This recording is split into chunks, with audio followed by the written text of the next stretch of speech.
agar teman-teman itu masih pada pengen ke masjid itu terhadir. Kalau apa ya,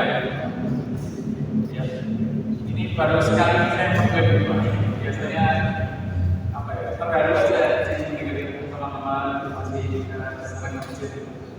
Ya intinya kalau saya sendiri sebenarnya saya memang dari dulu punya mimpi pengen kembali lagi masjid ini jadi pusat peradaban.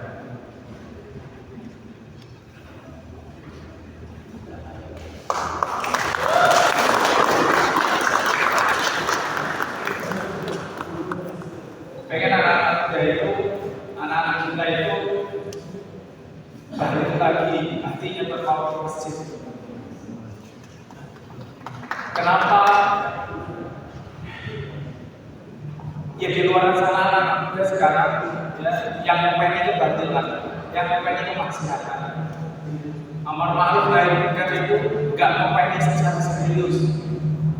Maka lewat masjid itu kami pengen ngajarin teman-teman yang terutama anak muda yang tadi itu untuk gimana caranya agar anak muda yang lain hatinya kembali terpaut ke masjid. Kalau tadi relate dengan pertanyaannya, banyak yang sudah sekolah, banyak yang sudah ke pondok, ya sudah, nggak apa-apa, biar saja. Tapi saya yakin di tempat tinggal masih bapak sekalian, ya masih banyak teman-teman yang notabene nggak berasal dari pondok saja. Sebagian besar ini semuanya nggak makan dari pondok, yang pas soalnya. Ya cuma sate. Artinya apa? Ya artinya nanti kita kolaborasikan di masjid itu. Ya, nantinya harus ada dua layer. Yang pertama ada tim pemikir. Tim pemikir itu ya bagian asati yang memang beliau jadi imam, yang menjadi balik, khutbah Jumat, motif semuanya. Tapi apa panjenengan bisa bayangkan yang biasa imami hafal Quran, nyampe gereja, bikin video, bikin desain dan sebagainya. Kelihatannya saya juga nggak rela. Yang utama dari ulama. Nah teman-teman ini yang berusaha hijrah dan mau jadi baik di masjid apa? Yang sesuaikan dengan potensinya masing-masing. Nanti berjalan beriringan. Antara tim pemikir sama tim penggerak ini harus saling sinergi. Sehingga apa? Sehingga banyaknya anak muda di luar sana yang notabene mayoritas belum pada mau subuhan ke masjid, belum pada mau tahajud ke masjid, belum pada mau maghrib isya-nya ke masjid itu nyaman ke masjid terlebih dahulu. Ya, Bapak kalau dengar ceritanya ini saja, saya aja per hari saya itu nggak kuat melihat anak kita itu apa? Kok masih bisa sampai sekarang itu punya engagement ke masjid? Ini kita nggak janji apa-apa ke mereka kalau ngomongin gaji itu nggak seberapa. Bahkan kalau untuk acara ini saja harus pokoknya malaikatan, jalan. Nah, makanya kalau tadi pertanyaan untuk bagaimana menggerakkan anak mudanya, ini nanti agak galau kita bicaranya. Ya, maksudnya gimana? Anak-anak berkesel aman ya?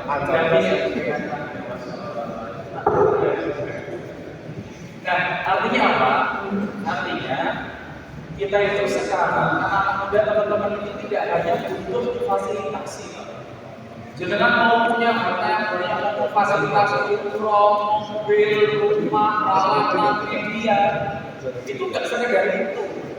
Tapi apa kuncinya? Dibersamai. Jadi kadang-kadang Pak, kita itu pengen banyak anak muda, pengen anak mudanya banyak di masjid kita, tapi kita nggak pengen melakukan konsekuensinya.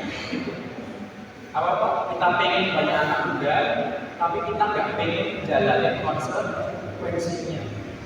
Pilihan kami mau pengen teman-teman ini, ya berbulan-bulan, bertahun-tahun ini bukan tanpa tapi, Pak. Jadi kan kalau masih lagi yang lulusan anak-anak jalan dari masalah. Ini kalau cuma menguji kesabaran satu juga nggak bisa. Hadiahnya cuma payung sama bakso. Karena ujian kesabarannya hadiahnya surga. Jadi ya gimana? Kita yang pengen banyak anak muda, tapi kita itu nggak mau berinvestasi yang mahal buat anak muda. Investasi bagi kamu itu bukan masalah dana, bukan masalah uang. Saya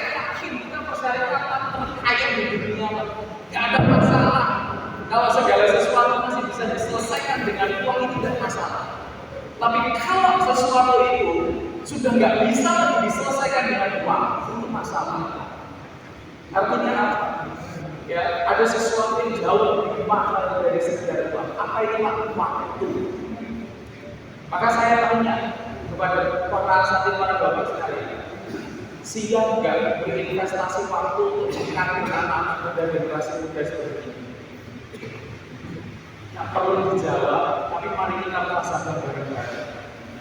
Selama ini kita pengen tahu beres, butuh ngomong, ini orang dana, itu selesai. Tapi Gen Z dan milenial sekarang tidak seperti itu, Pak. Mereka butuh dibersamai, mereka butuh diarahkan. Itulah mengapa kami tinggalnya di masjid sama istri, sama anak. Karena mereka butuh dibersamai. Dan rata-rata banyak anak muda sekarang ini fakir kasih sayang. Dari siapa? Dari orang tuanya. Di rumah nggak pernah ketemu, nggak pernah ngobrol, akhirnya mereka itu nyari kasih sayang di luar. Apalagi malam-malam mereka nggak bisa tidur. Kalau malam yang buka itu tempat hiburan malam, tempat karaoke, masjidnya ditutup, dikunci, digembok. Itu bisa berapa tingkat berjajah di sini. Kayaknya di sini ya nggak begitu beda jauh. Artinya apa?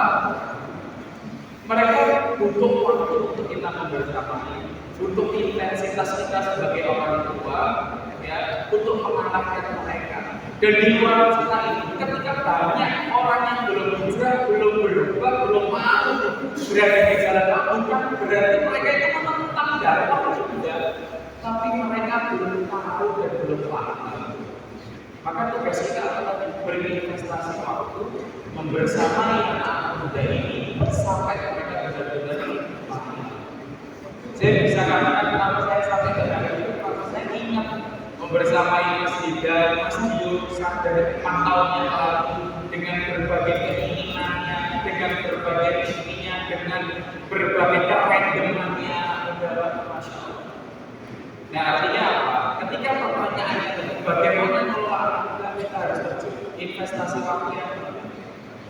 Maka kalau mau kita hasilnya makmur dan memakmurkan, berarti apa? Diri kita harus selesai terlebih dahulu. Selesai bukan dalam artian masalah finansial, selesai dalam artian masalah mindset. Kita menyelesaikan diri dengan kehidupan kita, dengan kebutuhan kita. Bagaimana rumah ini sudah bisa terkondisikan, tapi Mas Andrea saya bilang diprotes, gak protes sama istri. Apakah saya nggak di WA ini terus di WA terus? Anak 3 sama istri sendiri Pak, video call terus. Tapi apa? Dipahamkan diri ayah. Nah, selanjutnya ketika mereka di masjid, selain dikasih napi dan mereka harus dibersamai, dikasih tahu fondasi hidup itu seperti apa. Mereka harus diajak menjawab 3 pertanyaan besar. Dari mana kita yang berasal, untuk apa kita diciptakan, dan akan kemana setelah kita dari dunia ini. Sehingga fondasinya sudah terbentuk semuanya. Kalau mau kita bikin bangunan masjid dengan segala operasionalnya, kepengurusannya, fondasinya ini harus kokoh terlebih dahulu. Kenapa mau hujan-hujanan, berangkat duluan, ngatur ini dan lain sebagainya? Karena alhamdulillah bangunan fondasi mereka meskipun bumbu yang klaim itu akidahnya sudah dibangun untuk duluan. Nah, tadi yang menarik mereka ke masjid tadi itu menjadi apa sih? Menjadi penyemangat aja, menjadi pintu masuk. Setelah sudah sampai masjid, kita kuatkan fondasi. Nah, ini butuh tadi waktu untuk membersamai. Materi-materi, ilmu-ilmu tentang bagaimana tentang fondasi dasar kehidupan Islam ini bagi mereka terus diberikan. Dan juga ya ahli-ahli yang tentunya apa? Ketika anak-anak muda ini memang dunianya dan jiwanya itu adalah bermain, yang dibikin permainan, dibikin sesuatu yang menyenangkan bagi mereka. Contoh misalnya, maksudnya mereka tahajud, gak ketok ke masjid, dikasih roti goreng, suruh lari di kampung. Nanti kalau ya traktir ya. Kalau yang nggak tulis selama 1 juz sehari. Wah, itu bisa dibully seminggu. Kenapa saya? Ini korban-korban semua. Jadi sebenarnya sesuatu yang dilakukan tidak ada yang luar biasa, tapi dilakukan dengan hanya nangka. Itulah kenapa tadi Mas Ari bisa berdua jangan semangat. Kalau kita semangat Pak, ngelakuin ini Pak, udah tadi Pak, mulai segera. Nah jadi nanti kita akan diskusi lebih lanjut ya tentang step tahapan ya. Oh dan terakhir Pak mungkin terkait masalah anak muda ini ya masih kuat ya. Mungkin setengah menit. Oh ya setengah menit. Nah anak muda ini jangan berbiaya Pak. Ya. Jadi untuk anak muda jangan berbiaya. Strateginya mesti beda-beda. Ada yang satu, yang dua, yang tiga, yang empat. Yang satu itu anak-anak muda yang sudah mau aktif dalam dakwah. Ini nggak perlu benefit macam-macam, terus Bismillahirrahmanirrahim. Ada yang kedua, anak-anak muda yang masih mau cuma sekedar itu menjadi penikmat dakwah. Setiap kajian di mana-mana kajian itu. Tapi karena kesibukan sekolah mungkin kuliah kerjaan terus main kajian belum jadi pelayan dakwah. Nah yang ketiga, ini yang konsentrasinya paling besar. Ini anak-anak muda yang baru hijrah, tapi dimungkinkan masih maksiat untuk Allah belum sempurna, masih dipikiran, pacaran mungkin dan lain sebagainya. Maka ini biasanya pantun ini masih satu banget. Tunggu gaji untuk orang. Pamit gaji jebule pacaran. Berikan Allah untuk anak muda yang mesti dakwah. Itu Pak sudah